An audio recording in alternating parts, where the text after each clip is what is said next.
تو اللہ نے اپنے بعد سب سے بڑا حق کس کا رکھا بھائی؟ والدین کا. لیکن سب سے پہلا کس کا ہے؟ اللہ کا حق. تو جو اللہ کا حق سب سے پہلے ہے نا، ہمارے ماں باپ ہم سے کیا مطالبہ کرتے ہیں؟ بھائی بڑھاپے میں ہمارا سہارا بنو، ہمیں نظر انداز نہ کرو، اپنے وقتوں میں سے کچھ وقت ہمارے لیے نکالا کرو. یہی ہے نا ان کا مطالبہ. تو اللہ کے بھی کچھ مطالبے ہیں. آپ کہہ سکتے ہو جی میں اللہ کو مانتا ہوں، میں اللہ کا شکر گزار بنتا ہوں. اللہ کہتا ہے کہ زبانی دعووں کو میں قبول نہیں کرتا جب تک اس کے ساتھ عمل بولو. تو عمل میں سب سے پہلے نماز ہے. دیکھو اللہ میاں نے کوئی آرڈر ایسا دیا ہے کہ جب بھی وہ حکم ہماری طرف متوجہ ہو تو اللہ کی طرف سے یاد دہانی کا انتظام ہو. کوئی ایسا آرڈر ہے؟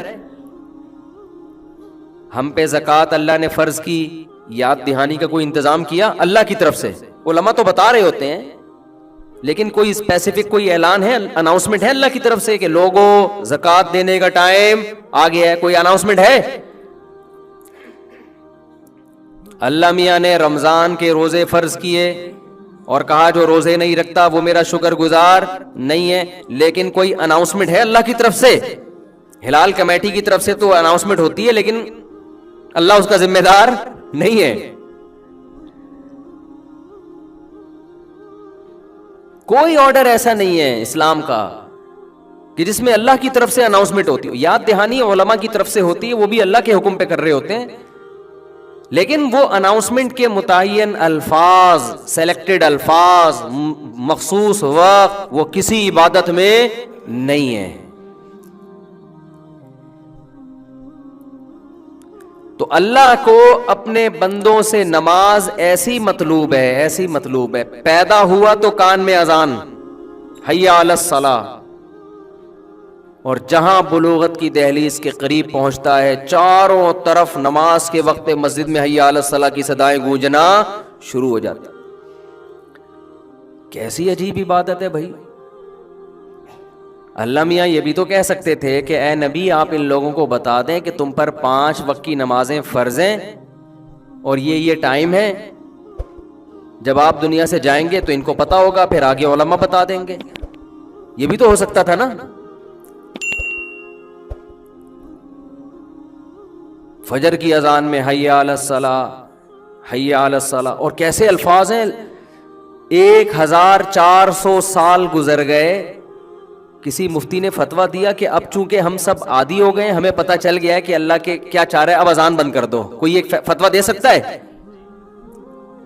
یا کوئی اٹھ کے کہے کہ مؤذن سے جا کے گلا پکڑ لے، ابے تو نے کل بھی بولا تھا حی علی الصلاۃ، پرسوں بھی بولا تھا حی علی الصلاۃ، بس سمجھ میں آ گیا ہمارے، اب ہم الارم لگا کے سو جائیں گے، جس نے آنا ہوگا آ جائے گا، نہیں آنا ہوگا نہیں آئے گا. مؤذن مان لے گا آپ کی بات؟ اس کو نکال دو گے دوسرا آ جائے گا، اس کو نکال دو گے تیسرا آ جائے گا. آپ عصر کے ٹائم پہ بولو گے بھائی ہمیں پتہ چل گیا حی علی الصلاۃ، حی علی الفلاح، بس ٹھیک ہے نا، ہم باپ دادا سے سنتے آ رہے ہیں، ہمارے ابا بھی سنتے آ رہے ہیں، ہمیں پتہ چل گیا کہ ابھی 5 بجے عصر کا ٹائم ہے، بس ختم، ٹھیک ہے ہم آ جائیں گے، اب تو گھڑیاں ہیں ویسے بھی. کوئی مفتی اس کو جائز کہے گا؟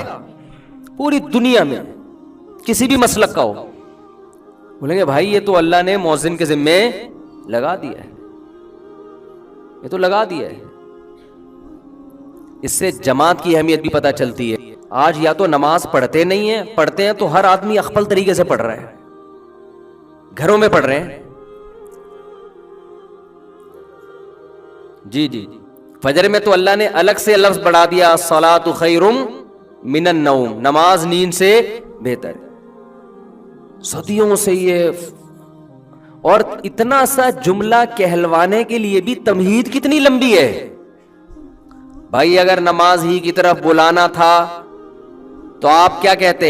مؤذن کو اللہ حکم دے دیتا بھائی چڑھ جائے مینار کے اوپر، زور سے بولے لوگوں نماز کی طرف آ جاؤ. اللہ نے کہا نا نا نا نا نا نا، اتنا کافی نہیں ہے، کیونکہ ان کو دکان میں پیسہ نظر آ رہا ہے، دکان پہنچے گئی ہے، وہاں کوئی اناؤنسمنٹ کی ضرورت نہیں. دفتر پہنچ جائے گا، پتہ ہے نہیں پہنچا تو باس نکال دے گا. جب اس کی شادی ہوگی رخصتی کے لیے پہنچ جائے گا، اس کے لیے اس کو سسرال کی طرف سے حی علی رخصتی، حی علی سسرال کی ضرورت بولو نہیں، وہاں پہنچ جائے گا. ان چیزوں کے لیے موٹیویشن کی ضرورت نہیں ہے. اللہ کو پتا ہے کہ اس کے دماغ میں شیطان نے یہ بات ڈال دی ہے کہ یہ نیند قربان کر کے آئے گا تو نیند بھی قربان ہوگی اور پیسے بھی نہیں ملیں گے. مسجد میں جاؤں گا، ہو سکتا ہے کوئی ٹوٹی پھوٹی سی گاؤں کے دیہات کی مسجد ہو، وہاں ٹوٹے پھوٹے سے امام صاحب ہوں. کلینک میں جاؤ تو ایسے خوبصورت سے ڈاکٹر نظر آتے ہیں وہاں، ڈیسنٹ قسم کے. یونیورسٹی میں جاؤ، ایسے پڑھے لکھے ڈیسنٹ قسم کے پروفیسر نظر آتے ہیں. ان سے ملیے، یہ ہیں پروفیسر خورشید احمد، اچھے لگ رہے ہوتے ہیں. یونیورسٹی کا ماحول کیسا اچھا ہوتا ہے آج کل، تو زیادہ ہی اچھا ہو گیا. ایئرپورٹ پہ جاؤ، یہ آفیسر صاحب ہیں، یہ فلاں ہیں. اسٹیشن پہ نہیں جاؤ، مشورہ دے رہا تھا لیکن فی الحال وہاں نہیں جاؤ. جب حالات صحیح ہو جائیں گے پھر مثال دوں گا. اسٹیشن پہ جاؤ، ہر جگہ آپ کو ایک اچھا سا. مسجد میں کیا ہوگا؟ وہی بیچارہ آڑا ترچھا سا غریب سا امام، وہ کھڑا ہوا ہوگا. آپ کو یہ کہ یار میں 21ویں گریڈ کا آفیسر ہوں، اس کو اپنا باپ بنا کے آگے کھڑے کروں اور اس کے پیچھے میں ہاتھ باندھ کے کھڑا ہو جاؤں. اور کیا کرے گا یہ؟ وہی فجر میں چند صورتیں پڑھے گا، پھر رکوع، پھر سجدہ، سلام پھیرو اور گھر چلے جاؤ. تو یہ کیا ہوا ہے؟ اس میں کیا ہے؟ کیا ملا مجھے اس سے؟ ظہر کے وقت میں تو بزنس کا ٹائم ہوتا ہے، عصر کے وقت میں تو دکان پہ اور زیادہ رش ہوتا ہے، اس کو بند کر کے مسجد میں جانا. تو اس لیے اللہ نے کیا حکم دیا؟ مؤذن کو کہا کہ خالی حی علی الصلاۃ سے کام نہیں چلے گا. پہلے ان کو بتاؤ اللہ اکبر، اللہ سب سے بڑا ہے. یہ جو تو نے جس کو بڑا بنا لیا ہے نا، ابھی مرے گا تو پتہ چل جائے گا تھوڑے دنوں میں. تجھے ہم نے بنایا غیظ کے گندے خون سے، ناپاک خون سے، اور بنا کے انسان بنایا تو کیا سمجھ رہا ہے ایسا ہی بنا رہے گا؟ ابھی مرے گا، کیڑے کھائیں گے دوبارہ جا کے. ویسے ہی ہونے والا ہے جیسا جہاں سے ہم نے اسٹارٹ لیا تھا نا، تھوڑے دنوں میں ویسے ہی ہو جائے گا. تکبر زیب نہیں دیتا. علماء کا اس پر اتفاق ہے کہ جو شخص نماز نہیں پڑھتا وہ متکبر ہے. تبھی تو حدیث میں آتا ہے فرعون کے ساتھ حشر ہوگا، تکبر کی وجہ سے کہ اللہ کی دعوت پر لبیک نہیں کہہ رہا، اتنا اپنے آپ کو فنٹر سمجھتا ہے. مؤذن کہہ رہا ہے حی علی الصلاۃ اور کہہ رہا ہے میرے پاس ٹائم نہیں ہے. بعض لوگ تو یہاں تک کہتے ہیں نماز وہ پڑھے جو فارغ ہو، معاذ اللہ. روزہ وہ رکھے معاذ اللہ جس کے پاس کھانے کے پیسے نہ ہو.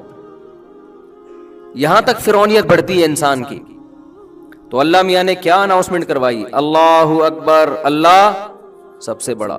پھر اللہ اکبر، اللہ سب سے بڑا. اشہد ان لا الہ الا اللہ، اس اللہ کے سوا عبادت کے لائق کوئی بھی نہیں.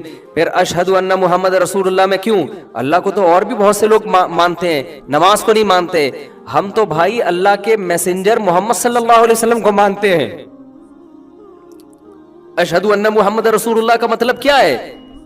کہ میسنجر آف گاڈ ہے وہ، تو ان کا میسج ہے کہ نماز قائم کرو، اور یہ ان کا نہیں ہے. یہ کس کا ہے؟ یہ اللہ کا ہے. اس لیے ان کی وہ یاد دہانی کے لیے اناؤنسمنٹ ہوئی. اتنی لمبی تمہید کے بعد یہ نعرہ لگایا جاتا ہے حی علی الصلاۃ، حی علی الصلاۃ. فوراً شیطان حملہ کرتا ہے کہ ٹھیک ہے اللہ کو بھی مان لیا، اللہ کے رسول کو بھی مان لیا، اللہ کی کبریائی بھی مان لی، لیکن تکلیف تو ہو رہی ہے نا جاتے ہوئے. ملے گا کیا؟ انسان کو جب تک اس کا کوئی مفاد نہ ہو نا، اس کو موٹیویشن نہیں ملتی. تو بتایا حی علی الفلاح، تھوڑی کامیابی نہیں، بہت بڑی کامیابی ہے. خدا کی قسم، اتنا تو آپ کے باس کی طرف سے اگر آرڈر آتا نا تو آپ آدھا گھنٹہ پہلے پہنچ جاتے. اس اسٹائل میں آرڈر آتا، پھر اس کو ریپیٹ کیا جا رہا ہے. لیکن مؤذن کو حکم ہے کہ اذانیں فضاؤں میں گونجتی رہیں، ان کو زبردستی اٹھانے کی ضرورت نہیں ہے. یہ پڑے ہوئے سوتے رہیں، سونے دو ان کو. جو کاروبار میں لگا ہوا ہے لگا رہنے دو. جو یونیورسٹیوں میں ایجوکیشن میں لگا ہوا ہے، پڑھائی میں، اس کی نظر میں پڑھائی کی ویلیو ہے نا کہ ایکچولی ہمارے لیکچر کا ناغہ ہوگا اگر ہم نماز پڑھیں گے، ایکچولی کل پیپر کی تیاری بھی کریں. ایکچولی بہت ہے آج کل لوگوں کے پاس. تو اللہ میاں نے کہہ دیا کہ بھائی اناؤنسمنٹ کرتے رہو، اطلاع دیتے رہو. میں اس پر حجت کو تمام کروں گا جب یہ حساب و کتاب کے لیے میرے سامنے آ کے کھڑا ہوگا. میں کہوں گا ایک دفعہ تو اس کا اثر ہوتا, 2 دفعہ 3 دفعہ اتنا کسی کو سمجھایا جائے تو کبھی نہ کبھی تو اس کے دل کے پردے میں بات گھستی ہے نا. کسی کو میں نے 50 سال دیے, کسی کو 60 سال دیے سمجھنے کے لیے, تو کیا سمجھتا تھا یہ مؤذن بے وقوف ہے جو 5 ٹائم اذانیں دے رہا ہے کھڑے ہو کر؟ تو کیا سمجھتا تھا یہ ایسا ہی ہے؟ خدا کی قسم, اللہ کی نظر میں سب سے مبارک دعوت وہ اذان ہے. سب سے زیادہ ویلیو اللہ کی نظر میں کس دعوت کی ہے؟ اذان کی. اور ہماری نظر میں سب سے زیادہ کم ویلیو معاذ اللہ اذان کی ہے. ہر دعوت پر ہم لبیک کہتے ہیں. کہیں ولیمے کا کارڈ آ جائے نا, ایک دفعہ پڑھیں گے ضرور. ہر دعوت پر ہم کچھ سوچتے ہیں, لیکن اذانیں سن سن کے ہمارے کان سن ہو گئے ہیں. اب تو خاموش نہیں رہتے اذان کے وقت. تو جو شکر گزار ہے, جو یہ مانتے ہیں کہ ہمارے رب نے ہمیں پانی کے قطرے سے بنایا, حیض کے خون سے بنایا, پیدا کرتے ہی ماں کی شکل میں ہمیں اس نے بہترین گفٹ دیا, باپ کی شکل میں بہترین تحفہ دیا, ماں کی چھاتیوں میں اس نے دودھ پیدا کیا ہے. یہ ڈارون کے نظریے کی پیداوار نہیں ہے. پھر ہم بڑے ہوئے, آسمان سے بارشیں برسائیں, زمین سے تناور درخت پیدا کیے, ساری نعمتیں. پھر ہم بالغ ہوئے تو ہمارے لیے اس نے عورت کو پیدا کیا, لتسکنوا الیہا, تاکہ ان دونوں کے نکاح کے ذریعے ملاپ سے سکون ملے, پھر آگے ان کو اولاد کی نعمت ملے. یہ ساری نعمتیں خود بخود نہیں ہیں, یہ کس کی طرف سے انتظام ہے؟ اللہ کی طرف سے. تو میرے بھائی, جو یہ مانے گا نا تو حی علی الصلاۃ پر وہ لازمن لبیک کہے گا. وہ کہے گا کہ میرے رب نے صرف 5 ٹائم مجھ سے حاضری کا مطالبہ کیا, وہ اگر 50 دفعہ بھی مجھ سے حاضری کا مطالبہ کرتا میں 50 دفعہ جاتا, کیونکہ میرا تو کچھ بھی نہیں ہے. سب کس کا دیا ہوا ہے؟ اللہ کا دیا ہوا ہے. وہ تو 50 دفعہ بھی کہتا تو ہم 50 دفعہ آتے. تو اس لیے میرے بھائی, سب سے زیادہ ویلیو اللہ کی نظر میں اسلام میں توحید کے بعد کس حکم کی ہے؟ نماز. اس میں آپ کے پاس نو کا آپشن نہیں ہے. بازار میں خریداری کے لیے جاؤ, سفر میں جاؤ, اگر نماز چھوڑنے کی کوئی گنجائش ہوتی نا تو میدان جنگ میں سفر میں اللہ اجازت دے دیتا صحابہ کو, وہاں بھی معاف نہیں کی ہے. ذرا سی بات پہ بڑے بڑے نمازیوں کے سفر میں سو رہے پڑے ہوئے ہیں. بھائی کیا یار, اب نہیں ہوتی. پھر اپنی طرف سے مسائل, سفر میں پڑھو بھائی. اب جو پڑھ رہا ہے, جہاں بیٹھا ہوا ہے وہیں بیٹھے بیٹھے پڑھ رہا ہے وہ بھائی فرض نماز کھڑے ہو کے ہوتی ہے, تھوڑی ہمت کر لو. کم ہمتی سب سے زیادہ کھانا کھانے کے لیے فوراً کھڑا ہو جائے گا. کھانا کھانے کے لیے کیا ہوگا؟ کھڑے ہو کے ریسیو کرے گا کھانا. ہر کام میں کھڑے ہوگا. نماز کا جیسی ٹائم آئے, ہر آدمی نے اپنے مسئلے بنائے ہوئے جی, سیٹ پہ بیٹھے ہوئے. نفل نماز تو سیٹ پہ بیٹھے ہوئے بھی ہو جاتی ہے, فرض نماز سیٹ پہ بیٹھے ہوئے نہیں ہوتی, کھڑے ہونا پڑے گا. ڈرائیور کو روکو, آپ اس کو بولو بھائی جب واش روم جانا تھا تو روکتا کہ نہیں روکتا؟ تو نماز تو ہماری نظر میں واش روم سے زیادہ اہم ہے. پوری بس میں ایک بمشکل نمازی ہوتا ہے تو اس کی پھر کوئی بھی نہیں سن رہا ہوتا. دیکھ رہے ہوتے ہیں سارے وہاں فلم لگا کے مست ہیں. خدا نہیں دیکھ رہا کہ یار تم یہ کیا ننگے ناچ دیکھ رہے ہو تم. اگر میں چاہوں اس بس کو کھائی میں گرا دوں, میں چاہوں اس بس کا ایکسیڈنٹ, جب ایکسیڈنٹ ہوتا ہے تو کیسے خون کی ندیاں بہ رہی ہوتی ہیں. تم سے ایک مطالبہ کیا ہے کہ بھئی سفر ہو یا حضر ہو, تم نے نماز نہیں چھوڑی, تو ڈرائیور پہ چڑھ جاؤ جا کے, بولو بھائی روکے گا تو, ہم نے نماز پڑھنی ہے. نہیں ہو سکتا. یہ اپنے مسئلے ہوتے ہیں تو پھڈا بھی کرنا جانتا ہے مسلمان, بڑا پھڈے باز ہو جاتا ہے. نماز کا مسئلہ ہوگا, نمازی کہیں گے یار اللہ معاف کرنے والا ہے. اللہ معاف کرنے والا ہوتا تو مؤذن کے ذمہ لگاتا ہے کہ 5 ٹائم تو حی علی الصلاۃ کی ندا لگا. اللہ کہہ دیتا ہے ان سے بولو حی علی الصلاۃ, اور پھر بولو کہ بھائی آنا ہے تو آ سکتے ہو, نہیں آنا ہے تو میں معاف کرنے والا ہوں. اللہ نے معاف نہیں کرنا تھا تبھی تو کہا کہ حجت تمام کرو ان کے اوپر, کہ نہیں چھوڑوں گا میں ان کو. تو اس لیے بھائی سفر ہو یا حضر ہو, نماز آپ نے پڑھنی ہے. ہاں ڈرائیور پر آپ نے غصہ بھی کر لیا, ہر طرح سے کوشش کر لی, پھر بھی نہیں مان رہا, پھر آپ مجبور ہیں, پھر آپ سیٹ پہ بیٹھے بیٹھے پڑھ لیں اور احتیاطاً اس کو لوٹا بھی لیں. اپنی کوشش تو پوری کریں نا, اتنی کوشش کریں جتنی واش روم جانے کے لیے کوشش کرتے ہیں. تو ہماری خواتین بھی چھوڑ دیتی ہیں, شاپنگ کرنے گئی ہیں تو نماز چھوڑ دی, کوئی جگہ ہی نہیں ملی. کیوں جگہ نہیں ملی بھائی؟ جعلت لی الارض کلھا مسجدا، حدیث میں آتا ہے اللہ نے میرے لیے پوری روئے زمین کو سجدہ گاہ بنا دیا ہے، پوری روئے زمین. کہیں موقع ملے، ہم نے تو اللہ کا شکر ہے سڑک پہ کھڑے ہو کے نماز پڑھی ہے، سڑک پہ نماز ہو جاتی ہے، میدانوں میں، صرف بیت الخلا گندگی کی جگہ وہاں نہ پڑھو، پاک ہونا چاہیے بس جگہ کا. اور جگہ کے پاک ہونے کے لیے یہ ضروری نہیں ہے کہ صرف سے 6 دفعہ اس کو دھویا ہو آپ، سڑک بھی پاک ہے، مٹی بھی پاک ہے، جب تک ناپاک ہونے کی دلیل نہ ہو شرعن اس کو پاک سمجھا جائے گا. جتنی بھی جگہ ہے نا یہ سب پاک ہی سمجھی جاتی ہیں، جب تک آپ نے خود سے وہاں کوئی گندگی نہ دیکھ لی اپنی آنکھوں سے. لوگ وہمی بن رہے ہوتے ہیں کہ پاک نہیں ہے، تو بھائی پاک ہے سب جگہ، مسجد سے باہر نکلو سب پورا سب کچھ پاک ہے، جب تک کوئی آپ کو واضح طور پر گندگی نظر نہ آ جائے. صحابہ کرام تھوڑی دریاں بچھا کے نمازیں پڑھا کرتے تھے پہلے، وہ تو جہاں جگہ ملتی تھی وہ تو جوتوں سمیت نماز پڑھا کرتے تھے. تو نہ اللہ نے نماز معاف کی ہے مرد پہ اور نہ عورت پہ، نہ شاپنگ کے دوران میدان جنگ میں نہیں کی ہے تو پھر باقی کس میں کر دی ہوگی. تو اس لیے بھائی اللہ کو اپنی ڈکشنری سے مت نکالو. اللہ کو یاد رکھنا ہے تو اس کی سب سے پہلی علامت ہے کہ یہ شخص نماز پڑھتا ہے یا نہیں پڑھتا. اور آخری حدیث بیان کر کے اپنی بات کو ختم کرتا ہوں. رسول اللہ صلی اللہ علیہ وسلم نے فرمایا کہ جو لوگ صف اول میں نماز پڑھتے ہیں، جب اللہ کا دربار لگتا ہے نا نماز میں مسجد میں، تو کچھ ایسے ہوں گے جو بالکل اینڈ میں آخری رکعت میں سلام پھیرنے کے لیے آئے ہوئے ہوتے ہیں. وہ بھی غنیمت ہے، نہ آنے سے تو بہتر ہے. ہر چیز میں آگے آگے ہوتے ہیں. جب شادیوں کا کھانا کھلتا ہے تو سب سے پہلے یہ حملہ آور ہوتا ہے. شادیوں کا کھانا مسلمان پاکستانی قوم ہر چیز میں ہمیں میجورٹی سست نظر آتی ہے سوائے چند لوگوں کے. ہماری میجورٹی ہر چیز میں کیا ہے؟ سست. ہر کام لیٹ. کسی کو کوئی ٹائم دے دو اتنے بجے تو مجھے پتا ہے 1.5 گھنٹے بعد ہی آئے گا وہ. لیکن جب شادیوں میں کھانا کھلتا ہے نا پھر آپ اسپیڈ دیکھو قوم کی. یوٹیوب پہ ویڈیوز پڑی ہوئی ہیں، ہم نے تو اپنی آنکھوں سے بھی دیکھی ہیں شادیوں میں، ولیموں. شادیوں میں تو ہم جاتے نہیں، ولیموں میں. تو جیسے ہی کھلتا ہے نا کھانا، او ہو، اور کس طرح اپنی پلیٹوں میں بھر رہے ہوتے ہیں یار، جیسے ندیدوں کو اس کے بعد کبھی بھی زندگی میں نہیں ملے گا. پتہ ہے میں اتنا نہیں کھا سکتا. ابے تو جتنا کھا سکتا ہے اتنا نکال یار. سارے لیگ پیس تو لے جائے گا تو باقی کہاں جائیں گے؟ تجھے چیسٹ پسند ہے تو تیرے علاوہ کیا دنیا میں کسی اور کو پسند نہیں ہے؟ کوئی چیسٹ پہ لپکا ہے، کوئی سارے لیگ نہ کہ کوئی وسیم نہ کھا لے، یہاں ستار نہ کھا لے. جتنا کھانا ہے تھوڑا سا نکالو. جس خدا نے تمہیں یہاں تک رزق دے دیا ہے، ایک لیگ پیس اگر تمہیں پسند ہے وہ مل گیا تو اگلا بھی انشاءاللہ اللہ نے چاہا تو تمہیں مل جائے گا. جتنا کھا سکتے ہو اتنا کھاؤ. اٹھ کے جاؤ، کچھ نظر آ جائے تو کھا لو، نہیں آئے تو صبر شکر کر کے واپس آ جاؤ، اگلی دعوت میں پھوڑ دینا جا کے.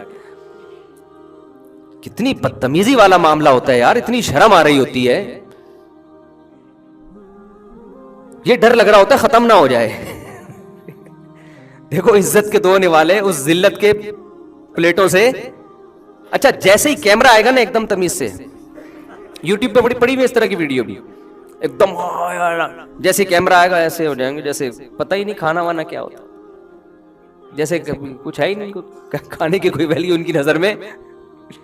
تو میرے بھائی جو اسپیڈ یہاں دکھاتے ہیں نا وہی اسپیڈ کہاں ہونی چاہیے؟ نماز میں ہونی چاہیے. تو نبی صلی اللہ علیہ وسلم نے فرمایا جو صف اول میں نماز پڑھنے والے لوگ ہیں، آپ نے فرمایا قیامت کے دن اللہ کے دربار میں بھی سب سے آگے ہوں گے. ان مقرب فرشتوں کے ساتھ ہوں گے جن کو اللہ کا خاص قرب ملا ہے. وہاں بھی اللہ کہے گا کہ تم نماز میں پیچھے آیا کرتے تھے تو اب بھی تم کہاں بیٹھو گے؟ وہیں جا کے چپلوں میں ہی جا کے بیٹھو تم، کیونکہ یہ تو آپ کے اختیار میں ہے نا، وہاں آپ کا اختیار نہیں ہوگا. نبی صلی اللہ علیہ وسلم نے فرمایا بہترین صف مردوں کی صف اول ہے اور بدترین صف آخری صف ہے. یہ مطلب نہیں ہے کہ جو آخری میں نہیں آ سکتا تو آنا ہی چھوڑ دے کہ بدترین صف ہے، وہ اس سے بہرحال بہتر ہے جماعت کی نماز چھوڑنے سے. تو اللہ تعالی ہم سب کو نماز کی پابندی کی توفیق عطا فرمائے. اور اپنے اوپر جرمانہ رکھ لو، جس دن جماعت کی نماز چھوڑے سزا دو اپنے آپ کو، ورنہ یہ جماعت کی نماز کی عادت نہیں پڑتی.